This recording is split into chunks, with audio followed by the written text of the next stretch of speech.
Jennifer Rubin, she had a very busy day yesterday, publishing 7 pieces. 7! That's like, that's almost like Mark Spitz at the 72 Olympics with all those gold medals around his neck. Unbelievable. But the one we're going to talk about is how Republicans' refusal to stand up to Donald Trump on his national emergency declaration reveals the party's, quote, intellectual collapse. And, you know, Jennifer, you and myself and other conservatives, former Republicans, at least in my we have criticized Republicans so much for bowing down to Donald Trump.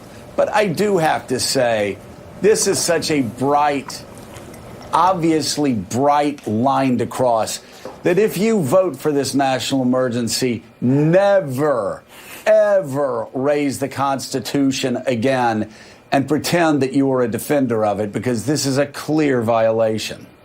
Absolutely. This is not a hard one. You don't have to be a law student or a lawyer to figure this one out. And listening to Nancy Pelosi yesterday introducing the measure and speaking about the separation of powers and the importance of our Constitution, she sounded like Republicans used to talk. But, of course, Republicans don't talk that way anymore. They don't seem to stand up for the Constitution. As Jane said, they don't defend the defense budget. What happened to our national security hawks? Where is Tom Cotton when you need him? They don't believe in controlling the debt. They don't believe in human rights. They have become a cult, and they simply follow Donald Trump wherever he meanders through the desert, following him, making excuses for him, enabling him.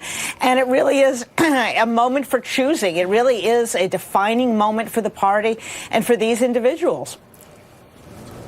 You know, Willie, it has been for some time an article of faith that small government conservatives were more Madisonian. We believed in checks and balances. We looked upon Hamilton's contributions to the Federalist Papers as concerning when he talked about an imperial presidency, almost king-like powers. That's what we were moving away from with King George III. But here you have, again, Republicans, after fighting against an imperial presidency for decades, now actually turning over power that would allow future Democratic socialist presidents to declare an emergency on global warming, or after the next school shooting, to declare a national emergency and ban semi-automatic weapons, to do